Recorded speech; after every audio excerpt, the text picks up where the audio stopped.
नशे मन नहीं तेरा कसरे शाही की मंजिल पर, तू शाही है बसेरा कर पहाड़ों की चट्टानों पर। प्रकाश झा की फिल्मों में चित्रित बिहार, विशेष संदर्भ गंगाजल और अपहरण। कि 1857 की आंदोलन जो है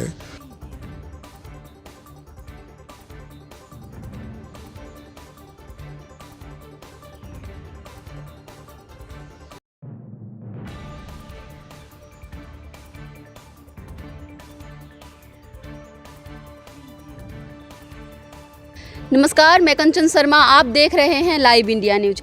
आज हम एक ऐसे शख्स से आप लोगों को रूबरू कराएंगे जो चंपारण पे एवं गांधी जी पे शोध कर रहे हैं। आइए उनसे रूबरू कराते हैं आपको।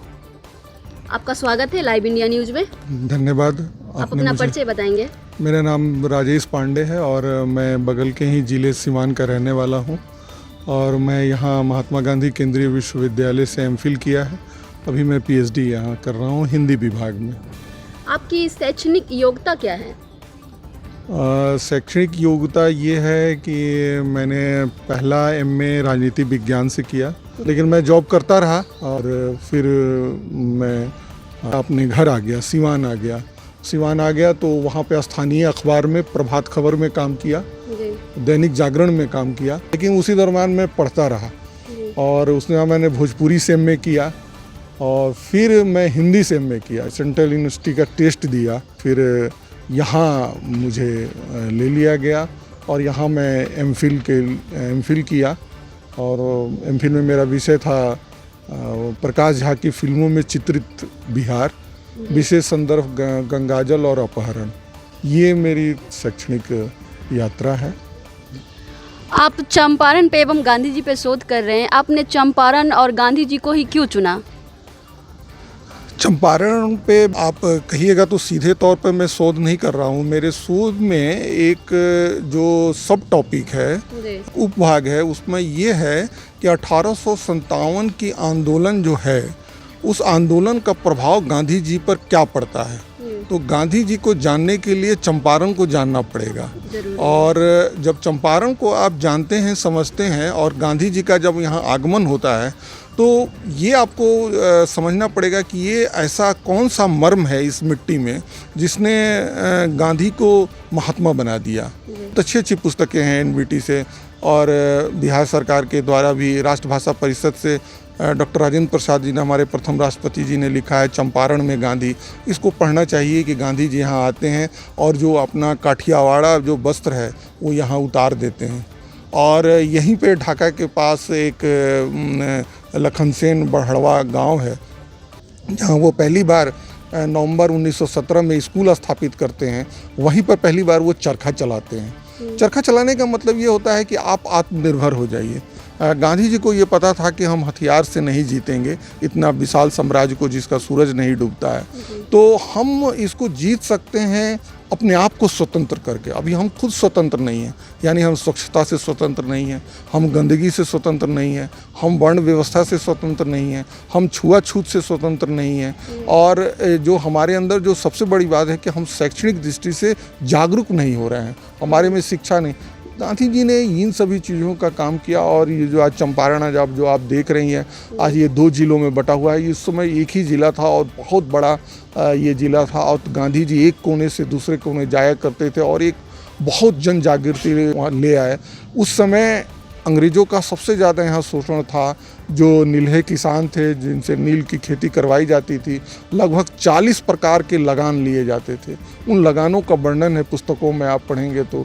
गांधी जी पर जो भारत के आंदोलन हैं उनका क्या प्रभाव है। और गांधी जी जब 9 जनवरी 1915 को भारत आ जाते हैं और तब से लेकर जब तक देश आज़ाद होता है तो जितने भी आंदोलन हैं उसमें गांधी जी का प्रभाव पड़ता है। और गांधी जी का प्रभाव कैसे पड़ता है, वो कैसे इतने बड़े मास लीडर हो जाते हैं, उसका बीजारोपण जो है वो इस चंपारण की धरती से है। मैं ये कहना चाहूँगा कि यहाँ के जो लोग हैं, यहाँ के जो भी लड़के हैं, वो केवल चंपारण को अपने एक एड्रेस के रूप में इस्तेमाल मत करें कि मेरा घर मोतिहारी है, मेरा घर बेतिया है ज़िले में।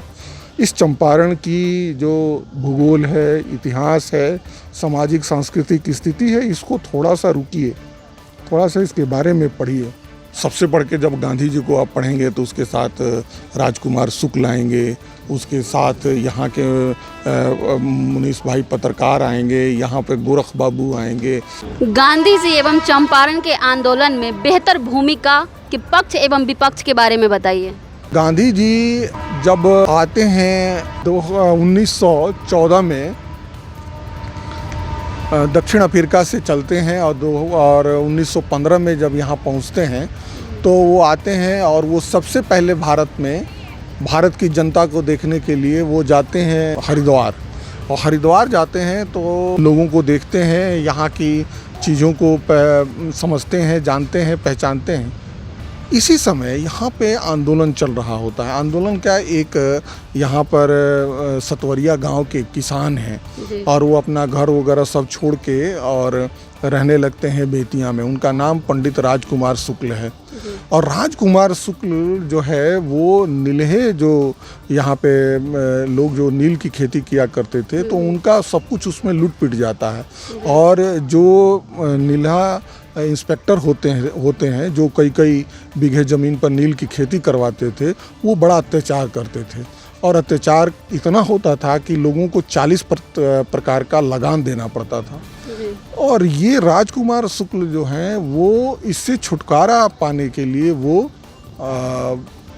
जो गांधी जी को बुलाने जाते हैं। और गांधी जी को बुलाने से पहले वो छपरा जाते हैं और छपरा में एक बैठक होती है जिसमें बचकिशोर बाबू आते हैं। और बचकिशोर बाबू के सामने ही वो जो भी बात भोजपुरी में बोलते हैं और कहते हैं कि अगर आप लोग नहीं समस्या सुनिएगा तो कौन सुनेगा। बचकिशोर बाबू उसी समय तय करते हैं कि इनको हम लोग गांधी जी से मिलवाएंगे। और ऐसा करने से लखनऊ में 1916 का जो कांग्रेस का अधिवेशन होता है वहाँ पर वो जाते हैं। और वहाँ पर कई नेताओं से, मदन मोहन मालवीय से मिलते हैं, बाल गंगाधर तिलक से मिलते हैं, कई लोगों से वो मिलते हैं। और फिर में गांधी जी से भी वो मिलते हैं। गांधी जी से मिलते हैं तो उनको लगता है अरे यही गांधी जी हैं, और मिलते हैं। और बाद में डॉक्टर राजेंद्र प्रसाद के द्वारा वहाँ जो पूरी सूची बनाई गई रहती है कि आज कौन कौन लोग बोलेंगे, उसमें इनका नाम होता है। और ये इतने बेहतर ढंग से पंडित राजकुमार शुक्ल अपनी बातों को कहते हैं कि लोगों का उस पर ध्यान जाता है कि अच्छा, चंपारण में इस तरह की बातें हैं और हो रही हैं। उस अधिवेशन के समाप्त होने के बाद जब गांधी जी जाते हैं कानपुर, तो कानपुर भी पीछे पीछे राजकुमार शुक्ल पहुंच जाते हैं और कहते हैं चलिए अब चंपारण, चलिए अब वो कहते हैं आप जाइए, हम आएंगे। और बाद में वो कहते हैं कि हम जा रहे हैं कलकत्ता से आएंगे। और वही कलकत्ता से वो पटना आते हैं और पटना से मौलाना मजरुल हक के साथ, वो भी सिवान के ही थे, उनके साथ बैरिस्ट्री पढ़े हुए थे गांधी जी के साथ। और वो लोग ट्रेन से यहाँ पे आते हैं और वो शायद दिन 15 अप्रैल 1917 का होता है और गांधी जी यहाँ पे आते हैं। तो गांधी जी जब यहाँ आते हैं तो लोगों के अंदर, देखिए, गांधी जी कोई बहुत बड़ा तोप लेके नहीं आ रहे थे, बंदूक लेके नहीं आ रहे थे। वो लोगों में जन जागृति जगाना चाहते। वो कहते थे कि आप ही लोग के द्वारा ये शासन भागेगा, आप ही लोग के द्वारा यहाँ की व्यवस्थाएं सुधरेंगी। लेकिन गांधी जी को एक बात पता लग गया था कि इस अंग्रेज़ों को भगाने से, यहाँ से हटाने से, इनके द्वारा जो शोषण वाली चीज़ें हैं, इसके करने से कहीं ज़्यादा यहाँ के लोगों में जो अशिक्षा है, जो गंदगी है, इन सभी के प्रति हमको लोगों को जागरूक करना है। और इसलिए वो जो ही चंपारण में ये नील्हे लोगों का अत्याचार समाप्त होता है, सरकार इसके लिए कानून बना देती है, उसके बाद वो तुरंत विद्यालय खोलते हैं। और वो विद्यालय आज भी चल रहे हैं, आज भी सब जगह स्थित हैं। आप उसको यहाँ देख सकते हैं। जो भी संस्थाएं थी वो अंग्रेज के बारे में बहुत कठोर रूप से आलोचना नहीं करती थी, उनके बारे में नहीं बताती थी, उनके तक खबर तक नहीं जाती थी। लेकिन यहाँ से जो चीज़ें हैं बदलती हैं और यहाँ से बदलने के साथ जो है भारत में स्वतंत्रता आंदोलन को लेकर एक नया रूप आता है और इसके बाद जन जागृति फैलती है। क्या कुछ ऐसे आंदोलनकारी जो गुमनाम रह गए? आपका बहुत अच्छा प्रश्न है। अभी भारत सरकार जब हम देश के स्वतंत्रता के 75 वर्ष पूरे हो गए थे तो उन्होंने एक ऐसा कहा कि प्रत्येक ज़िले में जो गुमनाम हमारे बलिदानी हैं, जिन्होंने देश के लिए काम किया, उसका आप लोग ढूंढ के लाइए जिसको अनसंग हीरो के नाम से ये कहा गया। ऐसे बहुत लोग हैं, जब आप उन पुस्तकों को पढ़ेंगे, मुझे नाम एकदम से याद नहीं आ रहा है, जिन्होंने देश के लिए काम किया। वो औरतें, वो लड़कियां जिन्होंने काम किया, जो क्रांतिकारी आते थे और क्रांतिकारी को तुरंत जाना है, वो देखते ही उनका वस्त्र धो के डाल देती थी, उनके लिए रोटी पका देती थी, उनको रोटी बांध देती थी। क्या उसे आप नहीं कहेंगे कि उन्होंने स्वतंत्रता में काम किया? ऐसे ऐसे लोग भी, ऐसे ऐसे औरतें भी, ऐसी ऐसी बहन बेटियां भी, बहुतों ने काम किया है। मेरा एक और सवाल है आपसे, गांधी जी एवं बत्तख खा के संदर्भ में कुछ बताइए। ये बहुत ही मार्मिक प्रसंग है और आपने भी कहा अनसंग हीरो, ऐसे ही अनसंग हीरो थे। बत्तख खां जो थे, वो मैं उनका नाम याद नहीं आ रहा, वो नील्हा कोठी के मैनेजर थे और उनके यहाँ वो भोजन बनाया करते थे। गांधी जी को मारने का प्रयास किया गया और अंतिम में यही प्रयास किया गया कि गांधी जी खाना खाने के बाद दूध पीते हैं और दूध में जहर दिया जाएगा।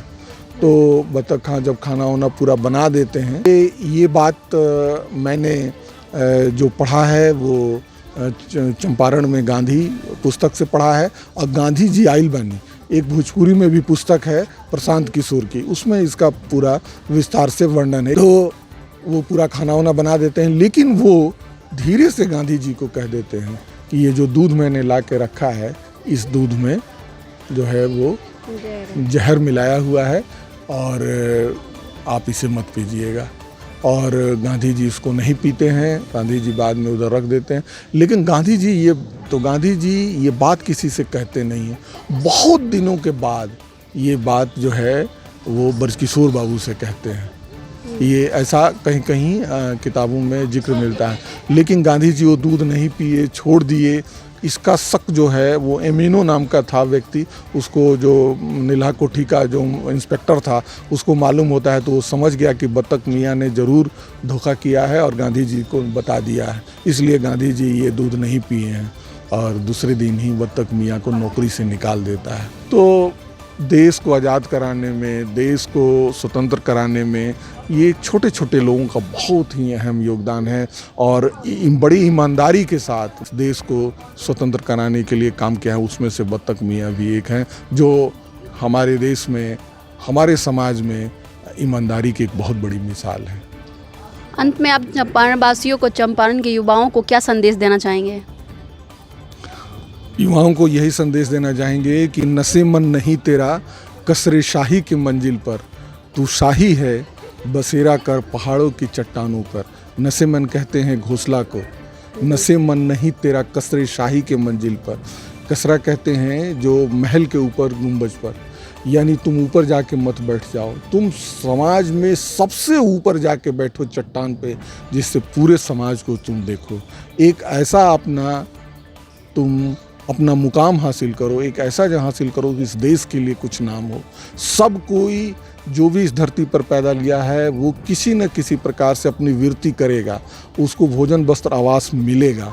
लेकिन आप कुछ ऐसा कीजिए कि आप बहुत आगे बढ़ें, क्योंकि छोटा हुआ तो क्या हुआ, जैसे आंसू एक सागर जैसा स्वाद है, तू चख के तो देख। प्रत्येक उस छोटे से बूंद में भी सागर जैसा स्वाद है।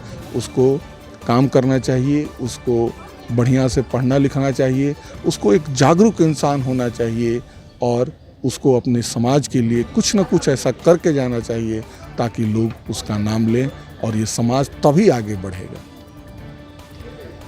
ऐसे अपडेट के लिए बने रहे लाइव इंडिया न्यूज के साथ। मैं कंचन शर्मा, फिर मिलती हूँ अगली खबर के साथ।